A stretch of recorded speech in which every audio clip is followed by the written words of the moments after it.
오늘도 하나님 말씀 앞에 서게 되어 여러분 모두 주의 이름으로 축복합니다. 하나님의 말씀은 에스겔서 39장 28절의 말씀 봅니다. 전에는 내가 그들이 사로잡혀 여러 나라에 이르게 하였거니와 후에는 내가 그들을 모아 고국 땅으로 돌아오게 하고 그 한 사람도 이방에 남기지 아니하리니 그들이 내가 여호와 자기들의 하나님인 줄 알리라. 아멘. 오늘은 종말의 전쟁 두 번째 주제로 하나님의 말씀을 같이 나누도록 하겠습니다. 38장과 39장에서는 이스라엘이 돌아오고 난 다음에 말일에 나중에 되어질 종말의 전쟁에 대해서 우리에게 말하고 있어요. 그래서 곡이라고 하는 그 왕이 두발과 메색, 그 로스 그 나라들을 이끌어서 마지막에 전쟁을 하게 되는데, 이 내용은 38장, 39장 또 요한계시록 20장에만 나와 있는 내용입니다. 그래서 이 지금 38장에서 이미 승리까지 이야기를 했는데 39장에서 다시 한번 반복을 하고 있다라고 하는 것은 그 사건이 분명한 것이고, 하나님이 이제 더 구체적으로 말씀을 함으로써 하나님의 승리를 우리에게 전달해주고 있어요. 전쟁은 하나님께 속하였습니다. 그리고 하나님을 대적하는 자들에게는 심판이 분명히 따르는 것이고, 주를 믿고 의지한 자들에게는 반드시 승리가 있다라고 하는 것을 창세기부터 계속적으로 우리에게 말해주고 있는 성경의 역사입니다. 그래서 하나님이 하시는 이 가장 기본적인 일이죠.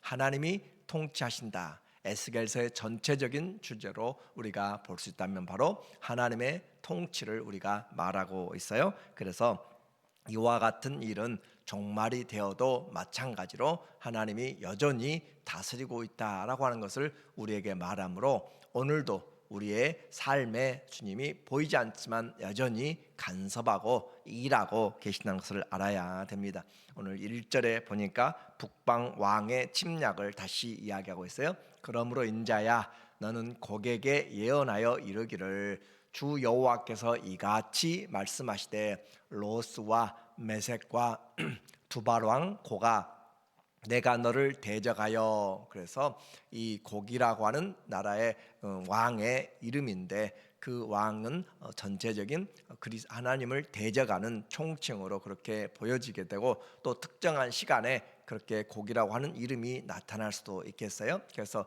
이 곡에게 예언하여 내가 너를 대적하여, 하나님이 이 곡왕을 대적하는 것이죠. 너를 돌이켜 이끌고 북쪽 끝에서부터 나와서 이스라엘 산 위에 이르러. 그래서 하나님이 지금 그들을 이끌어내는데, 원래는 우리가 보았던 것처럼 이스라엘의 경제적인 탐심을 품고 이스라엘의 모든 것을 빼앗기 위하여서 이스라엘의 동서남북에서 나라들을 모아서 연합군이 침략하게 된 것을 보았습니다. 그러나 실상은 하나님이 그들을 하나님이 이끌어내어서 심판하기 위하여서 세워놓은 그런 계획이에요. 그래서 하나님이 이 하신 일들은 그들은 전혀 생각지도 못하고 자기들의 일방적인 그런 승리를 생각하면서 오게 됩니다.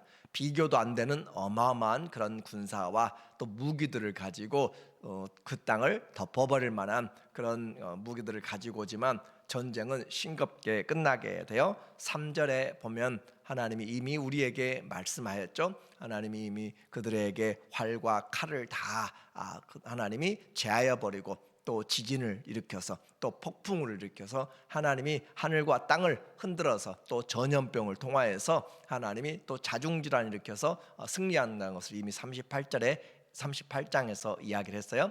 오늘 9장에서도 39장에서도 내 활을 쳐서 내 왼손에서 떨어뜨리고 내 화살을 내 오른손에서 떨어뜨리리니, 너와 내 모든 무리와 너와 함께 있는 백성이 다 이스라엘 산 위에 엎드러지리라. 내가 너를 각종 사나운 새와 짐승들에게 넘겨 먹게 하리니. 군인들이 전쟁을 하고 침략을 하고 전리품을 얻어가려고 그렇게 생각을 하고 왔지만, 그러나 그들을 기다리는 것은 죽음뿐이었다라고 하는 거죠. 그래서 전쟁의 승패, 사람의 많고 적음에 있지 않고 무기에 있지 않다라고 하는 것이에요. 그것은 하나님이 계획하신 일들을 우리에게 말씀하는 것이죠. 그래서 하나님이 함께 하시면 우리에게 이기게 된다. 다윗이 어디로 가든지 하나님이 함께 하시고 승리하게 하셨다라는 표현들을 우리는 다윗의 신앙의 전성기 때 보여주고 있는 말씀이에요. 어딜 가든지 승리하게 하신다. 우리에게도 여전히 하나님은 그리스도 예수 안에서 우리에게 날마다 항상 승리를 주신 하나님, 고린도후서 2장 17절 이하에 우리에게 말씀하고 있어요. 그래서 14절 15절에 우리에게 항상 승리를 주신 하나님, 우리에게 항상 그리스도 안에서 준다고 그랬어요. 그리스도 안에 있으면 우리는 항상 승리하게 됩니다. 원수들이 파도처럼 몰아오고 할지라도 우리 안에 그리스도가 거하시면 우리는 넉넉히 이겨낼 수 있습니다. 그래서 이 세상의 전쟁의 모든 것도 하나님께 속하였고, 나라와 민족도 하나님께 속하였고, 인생의 모든 삶이 주께 속하였기 때문에 우리는 주님을 신뢰하는 법을, 그래서 너는 범사에 그를 인정하라. 그리하면 그가 우리를 지키시고 우리의 갈 길을 가르쳐 보이시리라. 우리를 주목하고 훈계하고 가르쳐 보인다라고 이야기했어요. 나는 잘 안 되는데요. 아니요, 하나님께 더 간절히 하나님을 찾으며 그분의 마음을 우리가 붙들고 기도하면 하나님이 반드시 자녀들에게 문을 두드리고 또 찾고 구하면 하나님이 반드시 주신다. 기도 응답의 약속이잖아요. 그래서 찾으라, 구하라, 두드리라, 그리하면 얻게 되리라. 그 약속을 가지고 주 앞에 나가면 하나님이 반드시 은혜를 준다라고 하는 사실이에요. 그래서 기드온의 그 미디안이 쳐들어왔을 때 수많은 13만 5천 명에 되는 그 사람들을 하나님께서 300명의 용사들로 전쟁의 승리를 보여줌으로써 숫자에 많고 적음이 아니라 하나님이 어떻게 누구와 함께 하시느냐, 그것을 말씀하고 있고, 다윗의 집은 점점 흥하여 가고 사울의 집은 점점 약하여 가더라. 하나님이 누구와 함께 하느냐, 내가 하나님 편인가 누구 편인가에 달려있다라고 이야기했습니다. 그래서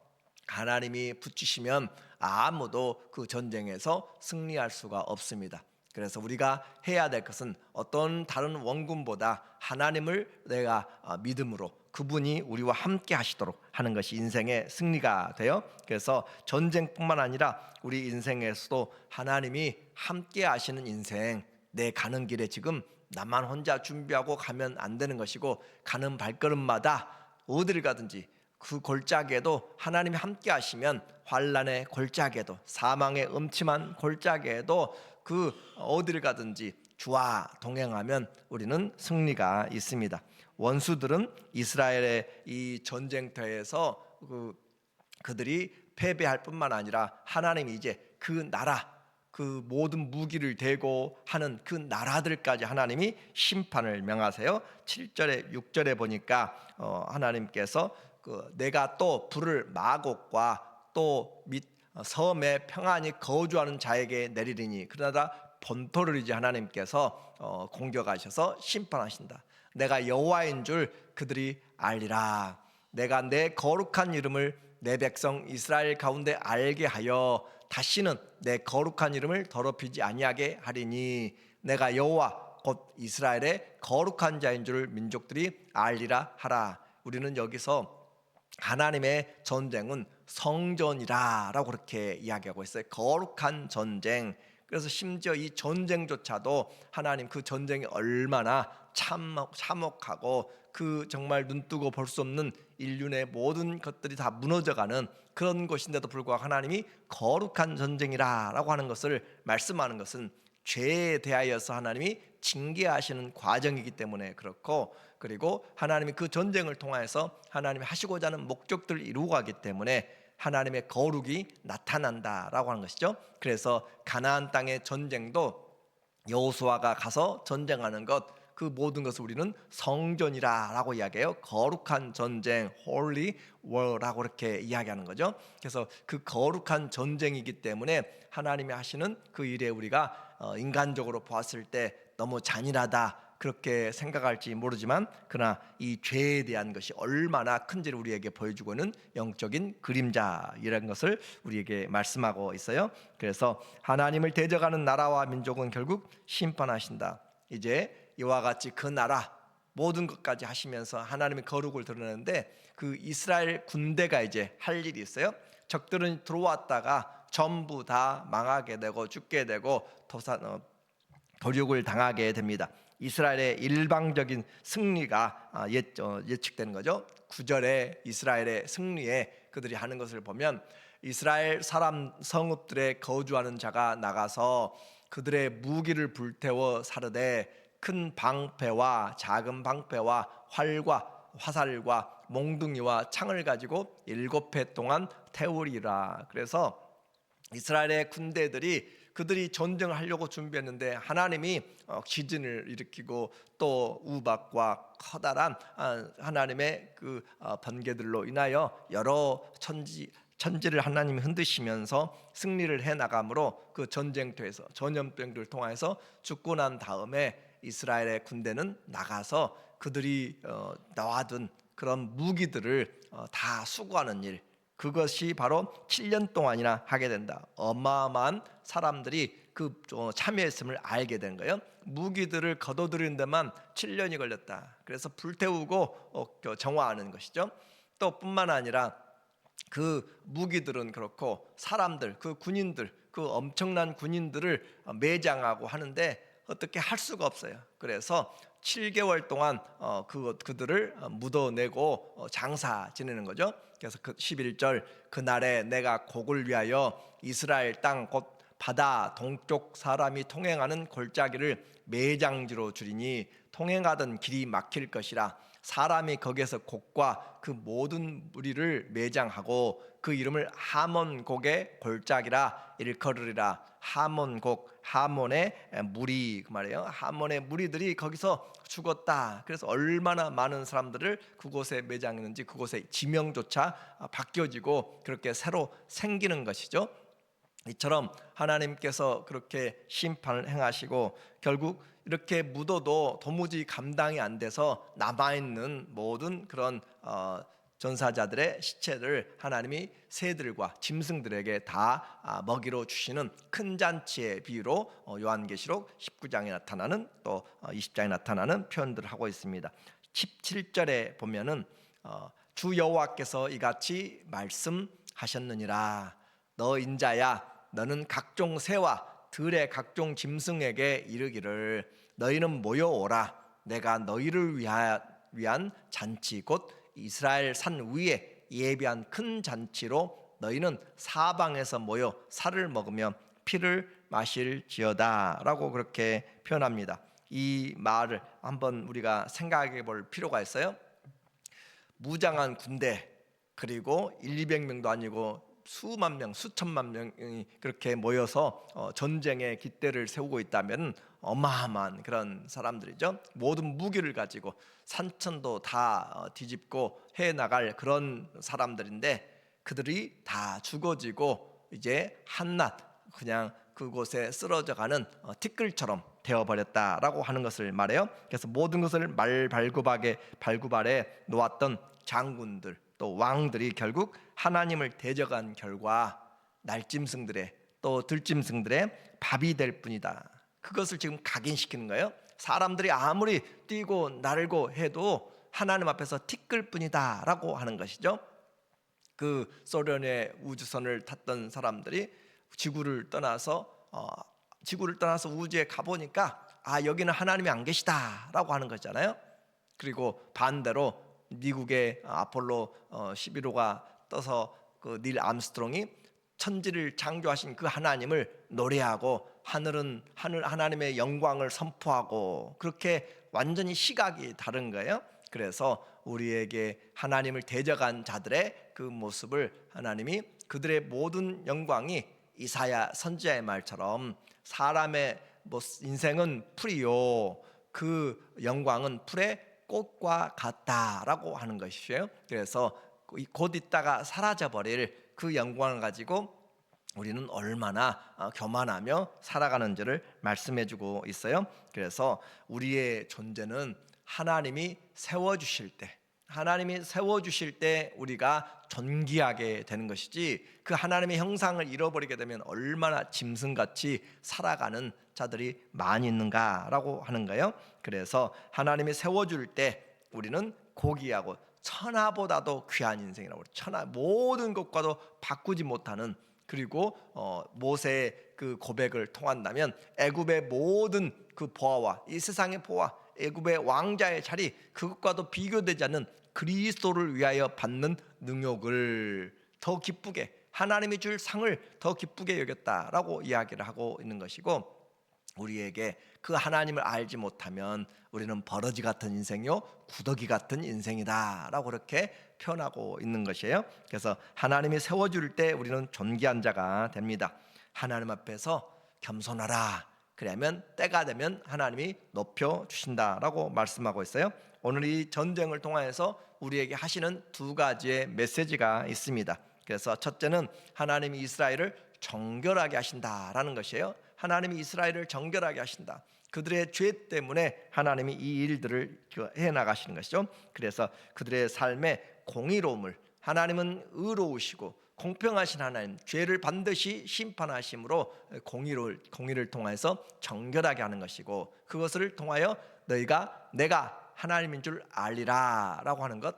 또 하나 하나님을 알리는 것은 이방인들에게, 원수들에게, 그들이 잘나서 지금 세계를 지배하고 있고 그들이 잘나서 지금 모든 것을 하고 있는 것이 아니라, 하나님이 그 원수들을 이스라엘을 심판하기 위해서 심판의 도구로 사용하고 있다라고 하는 것을 알아야 되는 거예요. 그래서 열국의 주권자가 하나님인 것을 알게 하기 위한 것입니다. 22절에 보면은 우리에게 말하기를, 그날 이후에 이스라엘 족속은 내가 여호와 자기들의 하나님인 줄 알겠고, 하나님이 심판하실 뿐만 아니라 아무런 구원도 이뤄낼 수는 없는 그런 상황에서 하나님이 그들을 일으켜 세우시고, 마른 뼈 같은 그들을 하나님 일으켜 세우셔서 군대로 만드시고, 또 자기 나라로 돌이키시고, 열방들이 다시 쳐들어와도 승리하게 하심으로써 하나님은 세상의 천지에 상천하지에 오직 하나님 한 분이다 라고 하는 것을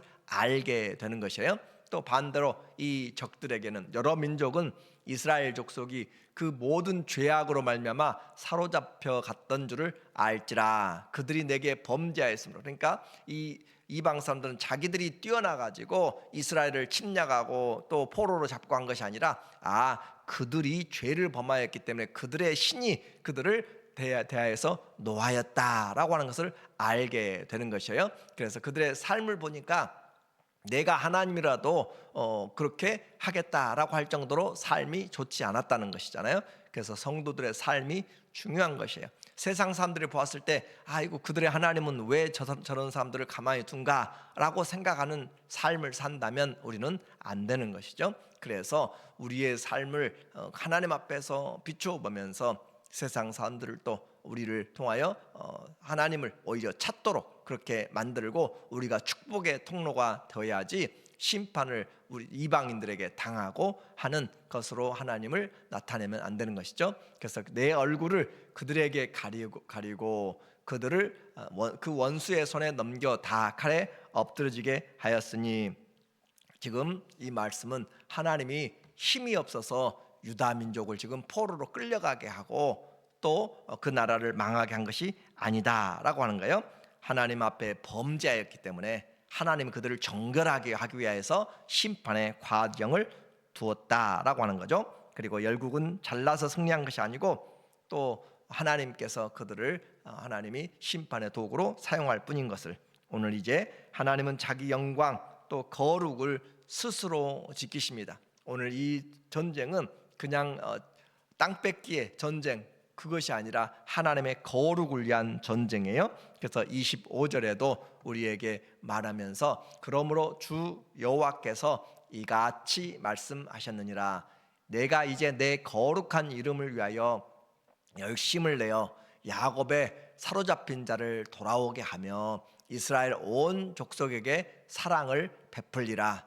성전이라고 했어요. 오늘 우리가 이제 싸워야 될 것은 바로 이 거룩입니다. 전쟁의 목적도 바로 죄를 심판하심으로 거룩인 것처럼 우리의 신앙은 분명합니다. 하나님을 신뢰하는 자는 하나님 앞에서 어떻게 살아야 될지, 그것이 바로 세상을 향해서 공격한다는 것이 아니라 우리 안에 죄와 싸워서 거룩한 전쟁, 죄와 싸우되 피 흘리기까지 싸우지 아니하였기 때문에 우리가 날마다 죄에 져서 그렇게 살아간다라고 히브리서 12장에서는 우리에게 말하고 있어요. 하나님 앞에 나오면 눈을 떠야 되는 것이 있습니다. 거룩에 대한 눈을 떠야 돼요. 하나님은 거룩한 하나님이라, 그것을 우리에게 계속적으로 말하고, 하나님을 섬기는 제사장들의 이마에는 여호와께 성결이라는 그 두 권의 글씨를 써서 하나님 앞에 살아가는 것이에요. 우리에게 예수의 피를 두르고 살아간다, 그 말이에요. 우리의 삶에 예수님의 거룩을 바라보면서 살아가는 것. 그러므로 하나님의 신뢰하는 자는 인자를 사랑하고 공의를 행하며 겸손히 그 하나님과 동행하는 것, 그것이 우리에게 지금 이 전쟁이 거룩의 전쟁, 성전이라고 하는 것을 통해서 말씀하고 있습니다. 하나님은 이와 같은 세상을 통하여 우리에게 하나님의 뜻을 밝히 말씀했기 때문에 하나님을 아는 것이 지혜와 지식의 근본이고, 그 하나님, 우리가 거룩한 하나님으로 우리의 삶의 모습에서 너희 몸을 하나님이 기뻐하시는 거룩한 산 제사로 드리라. 오늘도 우리는 보이지 않는 그 하나님 앞에서 이 땅에 보이는 모든 관계에서 하나님의 진리의 말씀을 가지고 우리의 삶으로 거룩한 영적인 산 제사로 주님 앞에 일평생 거룩한 주님 앞에서 잘 살아가는, 성화되어가는 우리 모두 되기를 예수님의 이름으로 간절히 축원합니다. 아멘. 하나님 아버지, 예수님 믿지만 주의 거룩을 우리가 얼마나 사모하는지, 우리가 얼마나 죄 가운데 있는지 이 시간 다시 한번 기도합니다. 주의 거룩함을 우리 가운데서 회복시키시고 주의 이름 안에서 살아가도록 도와주시옵소서. 우리의 삶 모든 환경에서 주의 이름만 존귀케 되기를 원합니다. 예수님의 이름으로 기도합니다. 아멘. 오늘 수요일